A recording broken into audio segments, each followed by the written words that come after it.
सिद्धेभ्य ओम नमः सिद्धेभ्य नमो हरिहंताणम नमो सिद्धाणम नमो आयर्याणम नमो अज्ञानम नमो लोकेशव सौड़म परम पूज्य आचार्य गुरु शिक्षण विद्यासागर जी महामुनि राज की जय।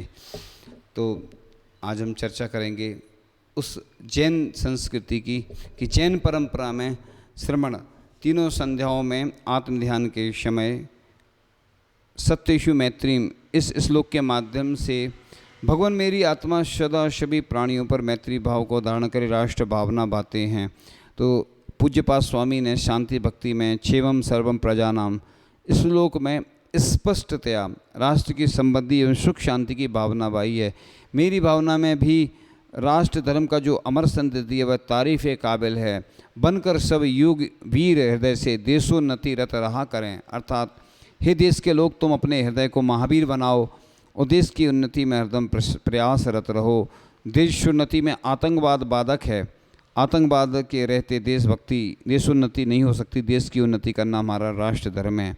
हम प्रतिदिन शांति धारा में भगवान के सामने राष्ट्र की शुभ मंगल भावना और कामना करते हुए प्रार्थना करते हैं। सर्व राष्ट्र मारिम छिंदे छिंदे भिंदी भिंदी, संपूर्ण राष्ट्र में व्याप्त होने वाली महामारी नष्ट हो। सर्व देश मारिम छिंदी छिंदी भिंदी भिंदी, संपूर्ण देश में व्याप्त होने वाली महामारी नष्ट हो।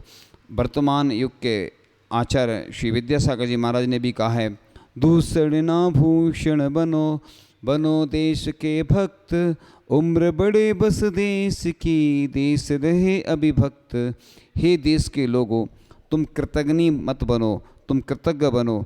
अपने देश के उपकार को सदा याद रखो और अपने देश से प्यार करो और देश के वफादार नागरिक बनो, जिसमें तुम्हारे देश की तरक्की हो, तुम्हारा देश एक अखंड राष्ट्र बने।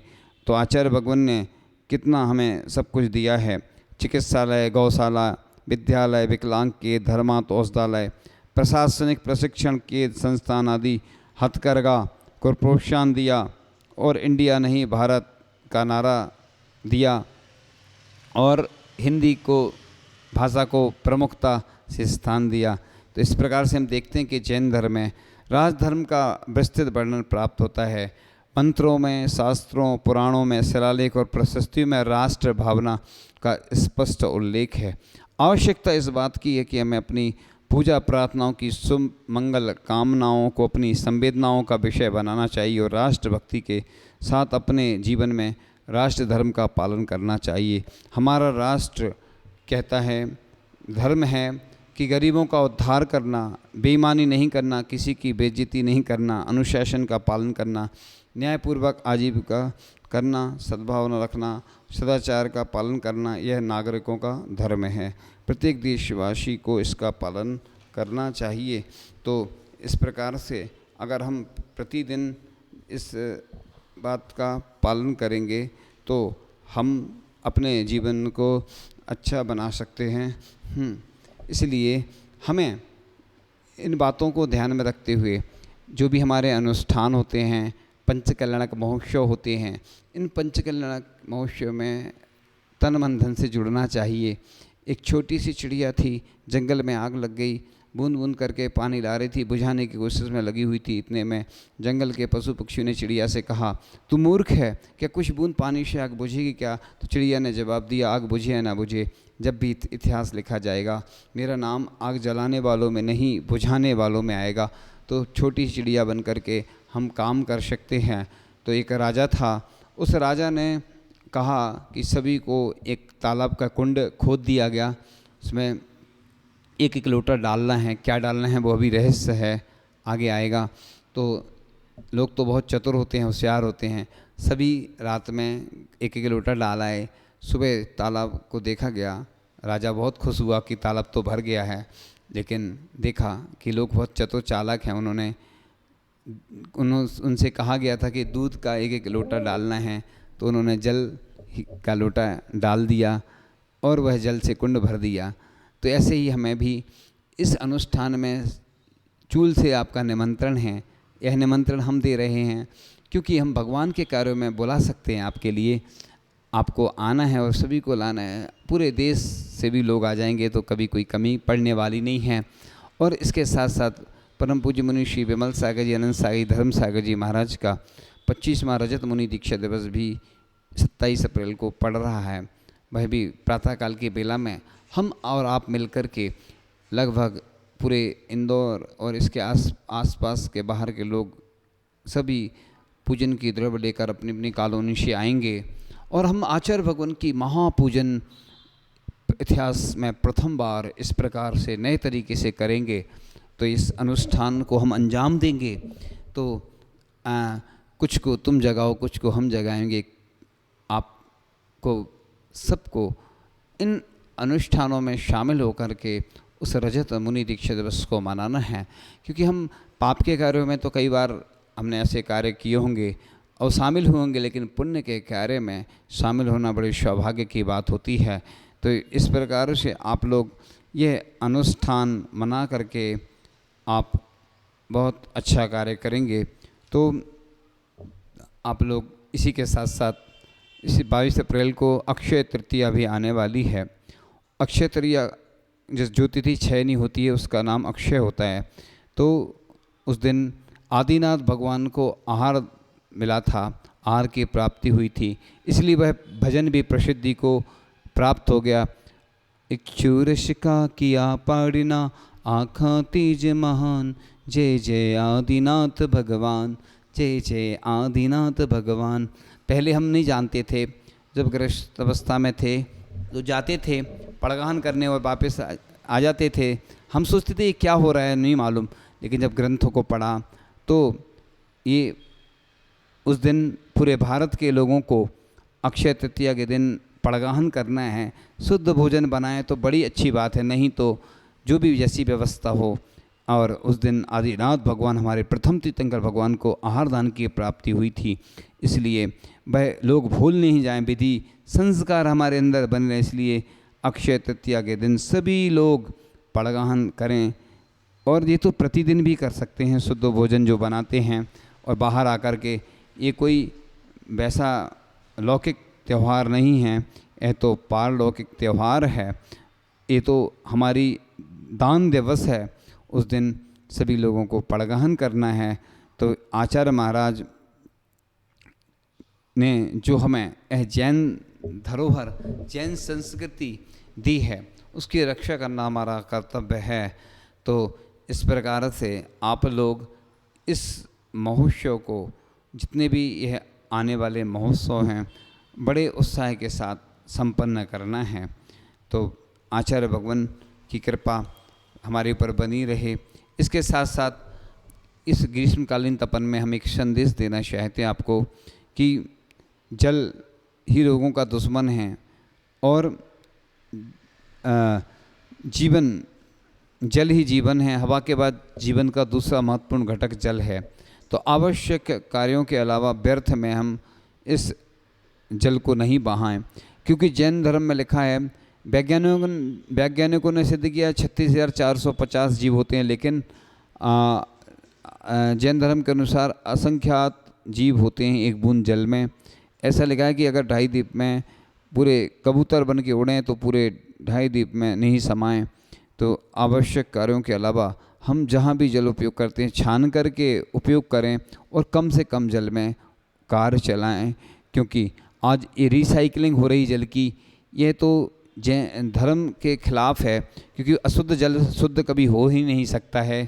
तो हम ये जल बर्बाद करें जो अच्छा जल है और फिर रिसाइकलिंग करके वो उपयोग करें, ये गलत है। तो जल को बर्बाद नहीं करें। जिस प्रकार से हम नल को छोड़ देते हैं, सेविंग करते हैं, कई और अन्य कार्यों में, स्नान करने में भी जितना सीमित कम से कम जल उपयोग करें उतना पुण्य का बंध होगा। तो जल औषधि ही नहीं जीवन प्रदाता है।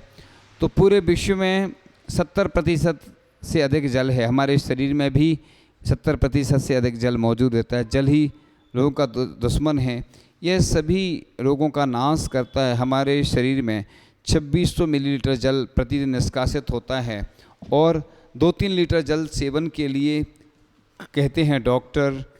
तो पर्यावरण में पर्याप्त मात्रा में जल की बूंदें ही जल शारीरिक तापमान है संतुलन बनाता है, त्वचा की कार्यशीलता में वृद्धि करता है, पोषण शक्ति को बढ़ाता है, श्वास की क्रिया को सामान्य बनाए रखता है, गर्मी में जैसे जो फ्रिज का जल होता है पाचन प्रणाली को प्रभावित नहीं करता वरन शरीर को कफ का भी रोगी बना देता है, तो गर्मी में मटके जल पीने से प्यास भी बुझती है और शरीर पर कोई प्रतिकूल प्रभाव नहीं पड़ता है। जल तो उबल जाता है जिसमें सफ़ेद पदार्थ दिखने लग जाता है, इसके बाद इसमें इस्चेरिया कोलाई एवं कोलेस्ट्रेडियम नामक जीवाणु नहीं रहते हैं।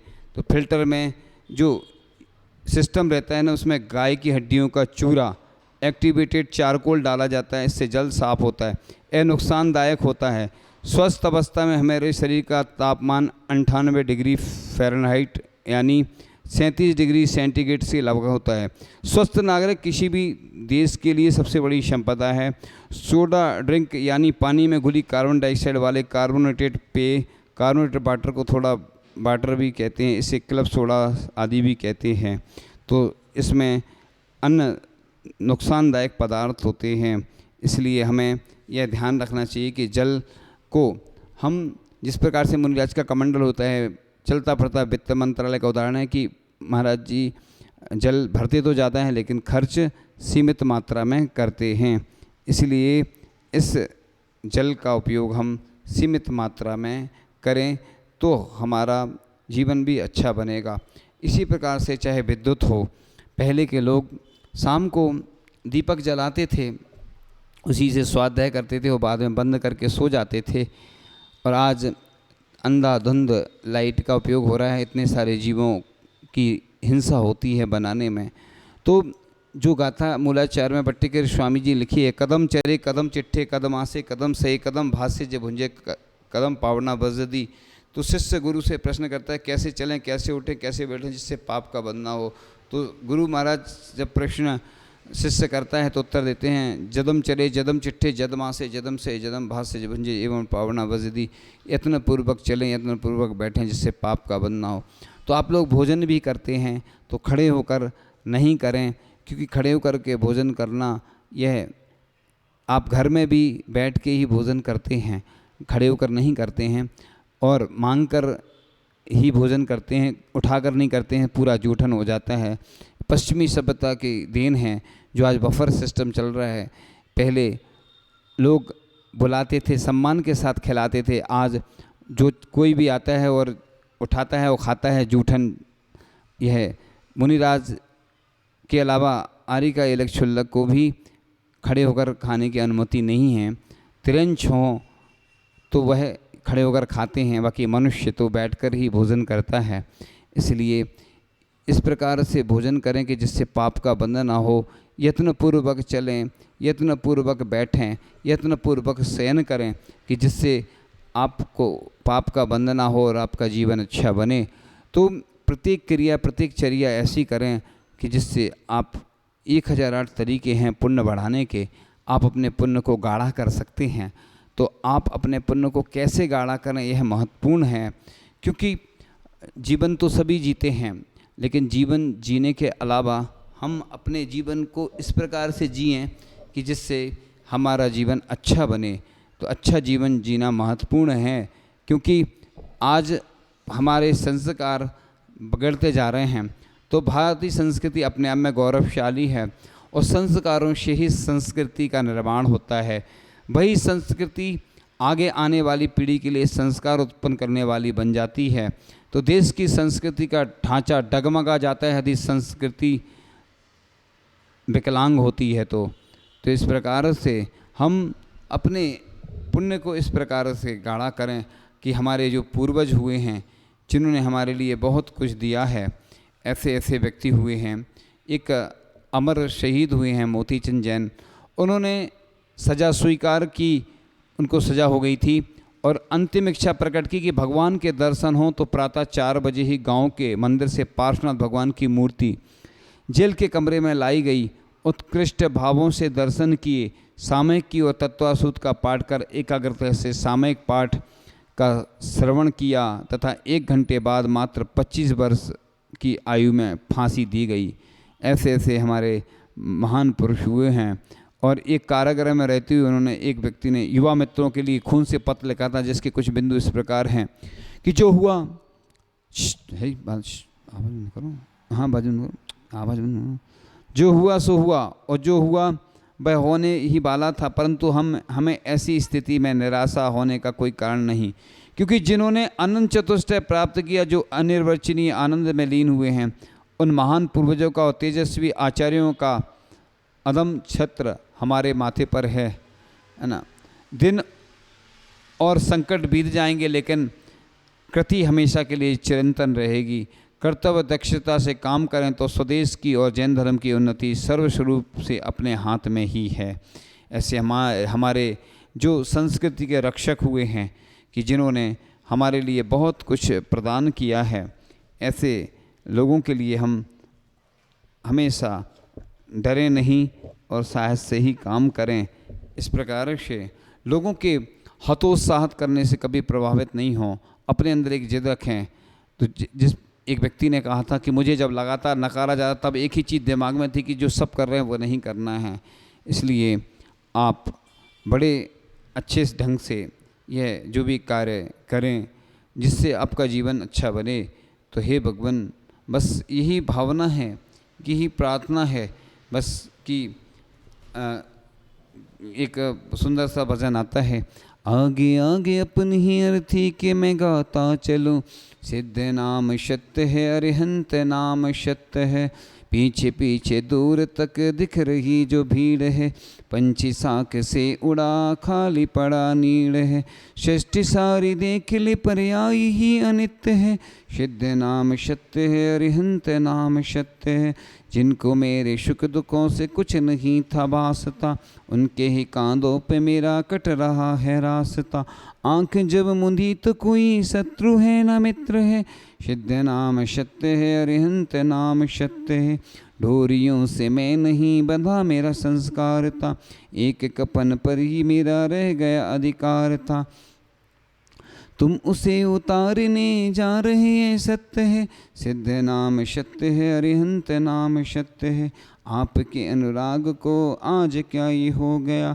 जिस क्षण चिता चढ़ा महान कैसे हो गया, जो अनित्य वो ही नित्य, नित्य ही अनित्य है, सिद्ध नाम सत्य है, अरिहंत नाम सत्य है, मैं अरूप गंध दूर उड़ गई थी फूल से, लहर थी चली गई थी दूर मृत्यु कूल से, सत्य देख हंस रहा कि जल रहा असत्य है, सिद्ध नाम सत्य, अरिहंत नाम सत्य है, मैं तुम्हारे वंश से बिछड़ा हुआ हूँ देवता, आत्म तत्व छोड़कर मैं जगत को देखता, ये अनादिकाल की भूल कहीं कत है, सिद्ध नाम सत्य है, अरिहंत नाम सत्य है, सिद्ध नाम सत्य है। बस कितना हो रहा, ठीक।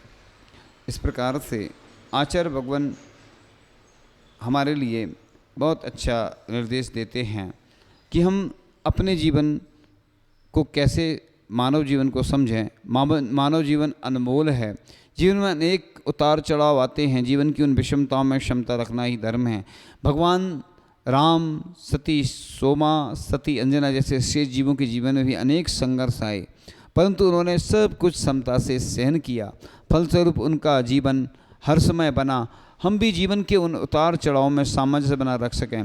संसार बहुत बड़ा है, इसमें जीना आसान नहीं, आसान हो सकता उनके लिए जो कुछ बर्दाश्त करके जीते हैं, कुछ नज़रअंदाज करके। तो झगड़े प्यार से निपटते हैं, टकराव से नहीं। बैर विरोध समस्या का समाधान नहीं है।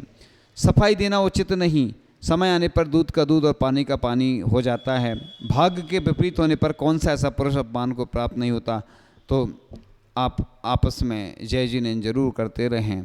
जय जिनेंद्र का भाव सकारात्मक ऊर्जा उत्पन्न करता है और सकारात्मक ऊर्जा को प्रेषित करता है। शांति बदला लेने में नहीं, बदलने में है। समस्या है तो समाधान भी है। मकान के पीछे मन को नहीं बिगाड़ना। मेरा मेरा है, तेरा तेरा है, तुझे संतोष नहीं तो तेरा तेरा है, मेरा भी तेरा है। हकीकत एक है, ना कुछ मेरा है ना तेरा है, चिड़िया रैन बसेरा है, सुबह शाम का डेरा है। तो पैसे के पीछे कभी परिणामों को नहीं बिगाड़ना। पैसा हाथ का मैल है, पैसा बहुत कुछ है पर सब कुछ नहीं। पुण्य होगा 100 करोड़ों की संपत्ति चरणों में खेलेगी। जो आनंद मित्र वर्ग कर जीने में आता है वह आनंद दुश्मन वर्ग का जीने में नहीं आता। परस्पर उपकार की भावना करने रखने वालों के सभी कार्य स्वयं में सिद्ध हो जाते हैं। अपने भी पराये हो जाते हैं जब हमारा मन संकीर्ण हो जाता है। विद्वान वही है जो अपने अंदर विशालता, उदारता, गंभीरता और सहनशीलता रखता है। इस प्रकार से हम अपने जीवन में बहुत कुछ अच्छा कर सकते हैं, अपने जीवन में बहुत कुछ अच्छा कर सकते हैं। लेकिन हमारा जीवन जब अच्छा बनेगा तब हम अपने जीवन को अच्छा बना सकते हैं। ये हमारे ऊपर है कि हमें कैसे अपने जीवन को अच्छा बनाना है। इस प्रकार से हम अपने जीवन को उन्नत बनाएं। एक लाइफ मैनेजमेंट है, ऑल लाइफ मैनेजमेंट, कि हम अपने जीवन में निरंतर अच्छे विचार, अच्छे कार्य करते रहें, सभी को अपना बनाते रहें। कोई गरीब है, कोई अमीर है, कोई छोटा है, कोई बड़ा है, इन सब से ऊपर उठ करके हम अगर अच्छे कार्य करेंगे तो निश्चित रूप से हमारा जीवन अच्छा बनेगा, आपका जीवन अच्छा बने। इन्हीं भावनाओं के साथ परम पूज्याचार्य भगवान गुरुदेव श्री ईश्वर विद्यासागर जी महामुनि राज की